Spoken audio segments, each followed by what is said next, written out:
Assalamualaikum warahmatullahi wabarakatuh. Hari ini grup saya akan menerangkan tentang kesan yang dihadapi oleh Malaysia akibat dari pandemik COVID-19. Virus COVID-19 adalah virus baru yang menyerang sistem pernafasan manusia dan juga dalam membawa kepada maut. COVID-19 merupakan nama yang sering digunakan. COVID atau nama sebenarnya coronavirus adalah diambil daripada bahasa Sepanyol yang bermaksud kepada mahkota. 19 pula diambil daripada tahun penemuan COVID-19 tersebut. Kes pertama COVID-19 telah dijumpai di Wuhan, China. Penemuan COVID-19 telah menyebabkan rakyat China bergegas keluar daripada negara China kerana bimbang mereka akan dijangkiti oleh virus tersebut. Ini menyebabkan penularan COVID-19 ke seluruh dunia. Oleh kerana COVID-19 tidak menunjukkan simptom-simptom awal, ia menyebabkan virus ini sangat berbahaya kepada manusia. Antara simptom-simptom tersebut adalah keadaan ekonomi Malaysia yang telah pun menurun sebelum penemuan COVID-19 lagi. Ini kerana masalah politik yang berada di dalam negara, di mana negara Malaysia telah menggunakan Perdana Menteri interim untuk menggantikan Perdana Menteri yang sebenar. Ini telah menyebabkan banyak pelabur-pelabur luar yang telah menarik diri daripada melabur ke dalam Malaysia. Iaitu pandemik COVID-19 juga memberi kesan yang besar, iaitu Perintah Kawalan Pergerakan, di mana telah memberi kesan kepada sektor ekonomi. Pada ketika itu, hanya sektor perubatan sahaja yang dibenarkan beroperasi. Ini telah menyebabkan kebanyakan rakyat Malaysia telah kehilangan kerja. Iaitu, Malaysia juga telah mengalami masalah ekonomi seperti seterusnya adalah pernyataan masa. Seterusnya adalah objektif kajian. Kajian ini bertujuan untuk seterusnya, kami akan menerangkan tentang tinjauan lecturer. Okey, seterusnya saya akan mengupaskan tentang kajian lepas COVID-19 ini secara lebih mendalam. Seperti yang diketahui umum, kesan itu sendiri membawa maksud sesuatu perkara yang timbul daripada sesuatu kejadian. Menurut WHO iaitu World Health Organization, pandemik ini bukanlah sesuatu perkara yang bermusim, malah ianya merupakan suatu gelombang. Seperti yang kita sedia maklum, virus ini merupakan virus yang berbahaya kerana virus ini boleh merebak melalui populasi manusia. Seperti yang kita sedia maklum, virus ini merupakan virus yang mudah merebak melalui populasi manusia. Hal ini dapat dibuktikan di mana Malaysia telah mengalami pandemik COVID-19 ini pada awal tahun 2020, di mana terdapat 3 warga China yang telah memasuki Malaysia tanpa mereka sedari yang mereka telah membawa COVID-19 ini. Walau bagaimanapun, kesan yang dihadapi oleh Malaysia ini telah mendapat jangkaan daripada kerajaan serta Pertubuhan Kesihatan Sedunia iaitu WHO itu sendiri, di mana kesan ini bakal dirasai oleh rakyat dalam jangka masa yang panjang. Oleh itu, rakyat dan pemimpin perlulah bersama-sama mengamalkan norma baharu agar COVID-19 ini dapat dibendung dan kita dapat menjalani kehidupan seperti sedia kala. Assalamualaikum dan selamat sejahtera. Untuk bab ketiga, metodologi kajian iaitu instrumen kajian, kumpulan kami telah bercadang untuk mengambil maklumat daripada internet dan juga tinjauan dari orang ramai dengan mengedarkan soalan-soalan tentang isu semasa iaitu isu COVID-19 sebagai alat untuk kami mengumpul data. Maklumat daripada internet membantu kami dalam memahami tentang isu pandemik dan seperti yang telah saya nyatakan tadi, kami juga telah menggunakan kaedah survey ataupun tinjauan dari orang ramai supaya kami lebih mengetahui tentang pandangan dan juga pendapat mereka tentang isu COVID-19, terutamanya dalam bidang ekonomi. Okey, saya akan sambung 41 iaitu analisa perbandingan. So, sebelum COVID-19 ni datang negara kita, Malaysia ni telah mengalami masalah politik yang mengganggu kemajuan ekonomi. So, kadang kemelesetan tu agak membimbangkan rakyat kita. Pada awal tahun 2020, kita semua dikejutkan dengan satu virus ni iaitu COVID-19. So, selepas kehadiran COVID-19 tu, kemelesetan ekonomi dekat dalam negara kita semakin teruk dan membimbangkan kita. Malaysia sendiri menganggarkan berdepan kerugian iaitu RM2.4 bilion dalam waktu sehari saja. Sebabkan dengan penutupan perniagaan susulan pelaksanaan Perintah Kawalan Pergerakan iaitu PKP, macam mana kita tahu sekarang, untuk membendung penularan COVID-19 sendiri. Sebagai langkah yang kerajaan ambil untuk kurangkan kadar kemelesetan negara. So, langkah itu beri manfaat kepada rakyat juga. Proses pemulihan negara sedang dijalankan. So, tapi dalam keadaan yang perlahan. Itu disebabkan kekal ni kita tak boleh mulakan pekerjaan atau aktiviti seperti normal. So, selepas tu kerajaan berusaha memulihkan ekonomi negara dengan yang dilanda pandemik COVID-19 ni.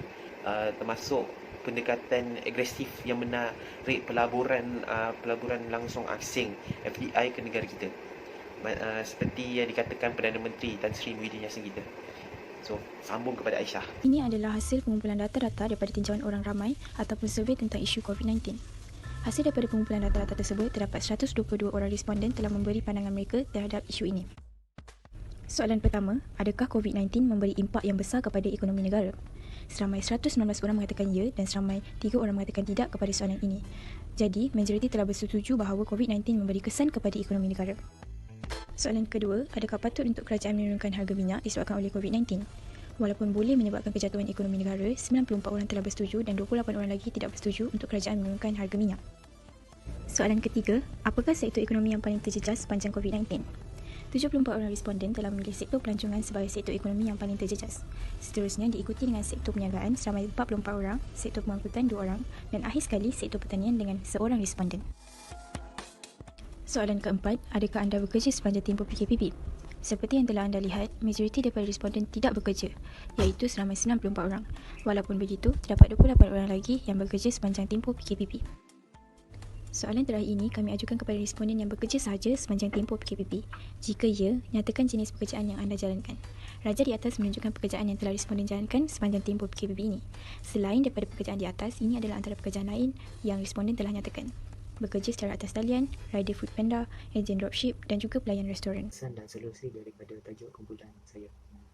Kesan yang pertama adalah rakyat Malaysia terpaksa menghadapi perintah kawalan pergerakan. Jadi apabila berlakunya perintah kawalan pergerakan di Malaysia, banyak kesan-kesan lain yang menjejaskan rakyat Malaysia dan ekonomi Malaysia pada ketika itu. Sektor ekonomi yang terjejas. Sebagai contoh, apabila berlakunya perintah kawalan pergerakan, ramai yang kehilangan pekerjaan dan terpaksa dibuang kerja sehingga menjejaskan pendapatan mereka. Jadi berlakunya penambahan penganggur di Malaysia. Apabila ramainya penganggur di Malaysia, maka ekonomi di Malaysia akan jatuh. Sektor perniagaan yang terjejas. Tidak kiralah sektor perniagaan daripada peniaga-peniaga kecil ataupun syarikat-syarikat besar, semuanya terkesan akibat perintah kawalan pergerakan daripada wabak COVID-19 ini. Jadi apakah solusi yang kita perlu lakukan untuk membangkitkan semula ekonomi-ekonomi dan perniagaan-perniagaan ini? Solusi yang pertama ialah kurangkan kadar pengangguran di Malaysia. Jadi penganggur yang telah dibuang kerja perlulah mencari pekerjaan-pekerjaan yang lain bagi memastikan ekonomi Malaysia meningkat. Kita perlulah menyokong produk tempatan. Sebagai contoh, kita perlu membeli barang di kedai-kedai kecil dan peniaga-peniaga kecil yang terkesan akibat wabak COVID-19 ini. Kesimpulan dan cadangan. Kajian ini dijalankan bertujuan untuk mengetahui kesan yang dihadapi oleh Malaysia pada masa kini dan cara Malaysia mengawal ekonomi semasa pandemik COVID-19 melanda negara. Selain itu, kajian ini juga adalah untuk mengenal pasti permasalahan yang dihadapi oleh masyarakat Malaysia ketika pandemik ini berlaku dan mengetahui cadangan bagi menyelesaikan masalah ekonomi Malaysia. Natijah pandemik COVID-19 telah mendatangkan impak yang besar kepada dunia dalam pelbagai sudut kehidupan manusia seharian seperti sosioekonomi yang teruk terjejas akibat pandemik COVID-19 ini. Pandemik ini banyak mengajar kita tentang perkara baru. Antaranya ialah penjagaan kebersihan kendiri dan menjarakkan sosial antara satu sama lain. Masyarakat Malaysia juga terpaksa hidup dalam keadaan ekonomi yang hidup segan, mati tak mahu, yang menghilangkan pekerjaan kepada jutaan masyarakat Malaysia.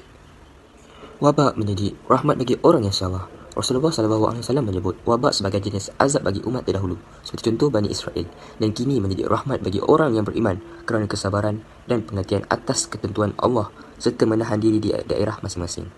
Jelaslah bahawa pandemik COVID-19 telah menyedarkan kita tentang kekuasaan Allah dengan hanya menghantar askarnya yang kecil yang mampu membunuh manusia, iaitu virus corona. Artinya, dari Siti Aisyah radhiyallahu anhu, ia menggambarkan kepada kami bahawa ia bertanya kepada Rasulullah SAW perihal ta'un, lalu Rasulullah SAW memberitahukannya, zaman dahulu ta'un adalah seksa yang dikirimkan oleh Allah kepada siapa sahaja yang dikehendaki olehnya, tetapi Allah menjadikannya sebagai rahmat bagi orang yang beriman.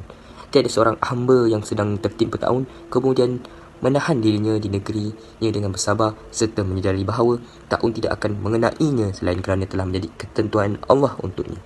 Nescaya ia akan memperolehi ganjaran seperti pahala orang yang mati syahid. Hadis riwayat Bukhari. Jangan penambahbaikan kajian kami. Kajian ini telah dijalankan dengan beberapa batasan kajian. Berdasarkan kepada batasan ini, berikut dijadikan beberapa kajian lanjutan. Kajian perlu melibatkan responden dengan bilangan yang lebih besar bagi mengumpulkan data mengenai kajian ini dengan lebih terperinci. Kajian ini menggunakan 100% bahan rujukan berasaskan online disebabkan pandemik COVID-19 yang menghalang pergerakan dan langkah kami bagi mencari dan mengkaji dengan lebih meluas seperti mengunjungi perpustakaan, arkib negara dan sebagainya. Kajian yang kami jalankan ini dapat ditambah baik dari segi pengumpulan maklumat yang lebih banyak dan berbagai data sekiranya kami membual dan mengedarkan borang soal sidik kepada orang awam. Walau bagaimanapun, kajian ini dapat dihasilkan dengan jayanya walaupun dengan pelbagai cabaran seperti kesukaran mengakses internet, kesukaran mencari maklumat dan sebagainya. Terima kasih, syukran jazilan.